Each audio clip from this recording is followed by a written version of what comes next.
கோவிலுக்கு ஏன் செல்ல வேண்டும் என்று தெரியுமா? எங்கும் நிறைந்திருக்கிறார் இறைவன் என்றுதான் அனைவரும் சொல்கின்றனர். அப்படி இருக்கையில் ஏன் இறைவனை கோவிலுக்கு சென்று வழிபட வேண்டும் என்ற கேள்வி பலருக்கும் எழலாம். அதற்கு விவேகானந்தர் அளித்த ஒரு விளக்கம் சரியானதாக இருக்கும். எனவே அதை இங்கே பார்க்கலாம்.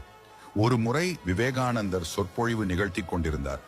அப்போது ஒருவர் எழுந்து, நாம் ஏன் கோவிலுக்கு செல்ல வேண்டும், அங்கு போகாமலேயே கடவுளை உணர முடியாதா என்று கேட்டார்.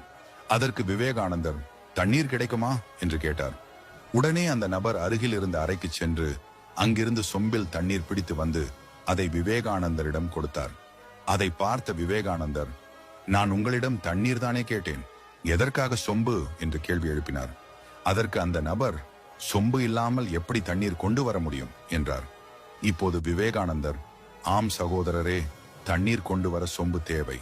அதுபோலவே கடவுளுடன் உறவாடவும் அவரை பற்றி சிந்திக்கவும் தனி இடம் வேண்டும். அதுவே கோவில். அதனால்தான் கோவில் வழிபாடு மிகவும் அவசியம் என்கிறேன் என்று விளக்கினார்.